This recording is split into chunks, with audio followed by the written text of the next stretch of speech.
শুক্রবার সকালে লক্ষ্মীপুর গ্রুপের সামনে এসব শ্রমজীবী মানুষরা মানববন্ধন করেন।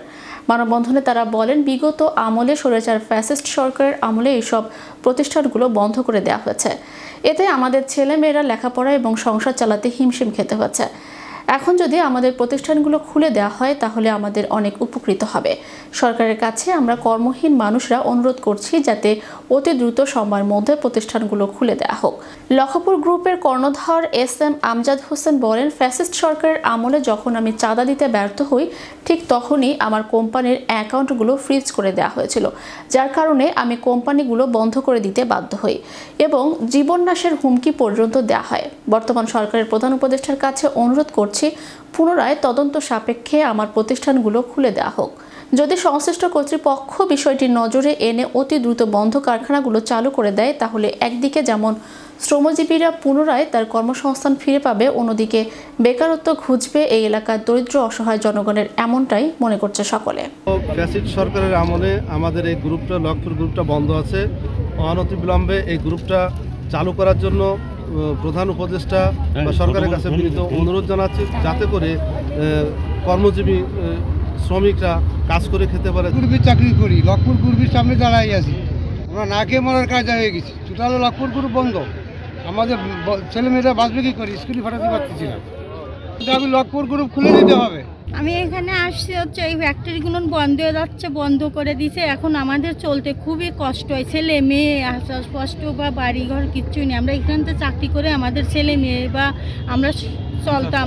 আমরা এখানে দাঁড়াইছি এই লক্ষ্মীপুর গ্রুপের যে বালি বন্ধ করে দিছে আমলিক সরকার, এই যা করেছে আমলিক সরকার স্বপন দাস এই থাকে এই ক্ষতি করেছে লক্ষ্মীপুর গ্রুপের। আমাদের লক্ষ্মীপুর গ্রুপের যদি চালু না হয় অনেক লোকজন হাহাকার করে ভ্যান চালায়, কিষেন দিয়ে বেড়াচ্ছে এবং অনেক লোকজনের ছেলে মেয়ে পড়াশোনা করতে পারতেছে না, না খায় হাহা করতেছে। রুটি রুজির ব্যবস্থা যাতে করে আমাদের হয় সেই জন্য এখানে আজকে মানববন্ধন আমরা করতে বাধ্য হয়েছি। এই জন্য যে বিগত কয়েক দশক ধরে এই লক্ষ্মীপুর গ্রুপ প্রতিষ্ঠা করেছেন SM আমজাদ হোসেন সাহেব, তিনি তার নিজের কথা বলেননি, তিনি এই দক্ষিণ অঞ্চলের গণমানুষের কথা বলেছেন। আমরা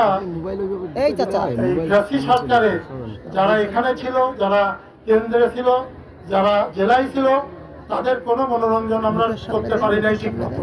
আমরা মনোরঞ্জন করতে করতে তাদের শেষ হয়ে গেছে, তারপরেও আমরা তাদের চাহিদা পূরণ করতে পারি নাই। চাহিদা পূরণ করার না কারণে তাদের এই শিকার হয়ে আমি শুধু ফ্যাক্টরি বন্ধ না, আমি আবার যান বাঁচানোর জন্য আমাকে হুমকি দেওয়া হয়েছে।